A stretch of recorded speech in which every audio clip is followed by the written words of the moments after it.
बर'नि जारिमिनाव मुंदांखा सासे दावहारु मुंख्लं दि जाब्रांनि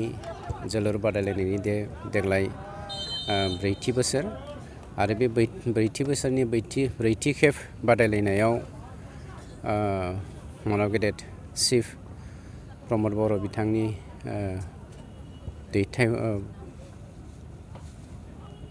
बे हाबाफारिसिम बाहागो लानो थिनहरनाय बायदियै बाहागो लानो मोननानै खोब गोजोननाय मोनदों। मानोना दिनै जोंनि सरकारा मोनसे डिसिसन लादों जे बर'नि मुंख्लंफोरजों लोगोसे NDBनि जोनोम जानायनिफ्राय 2020 मायथाइनि 27 जानुवारि जोंनि जा थामथि बर' सान्थि एकर्ड बे एकर्डसिमहालागै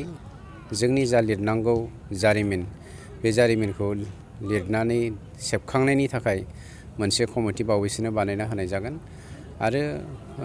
बेफोरबायदिनो जोंनि मुंख्लं दि जाब्रांजों लोगोसे जोंनि गिबि मुंख्लं बांबुरगोरा बिथांमोन गासैबो साफ्रोमबो बर'नि जोहोलावजोफोर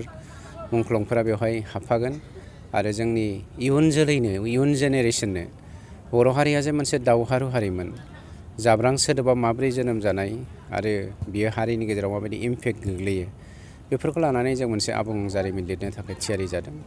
आरो खोब गोजोननाय मोनबावदों जोंनि मानाव गेदेर चिफआ मोनसे बाथ्राखौ बुंथिनो हरदों जे दि जाब्रांनि जा स्टेटिउ मुसुखा बेखौ बावैसोनो जों गायसननो होनाय जागोन। थावनिखौ फिक्स खालामाखै, थावनिखौ बहा गायसनगोन कमिटि आरो न'खरनि जोंनि जा सोद्रोमाफोर दङ बिथांमोना सायख'गोन।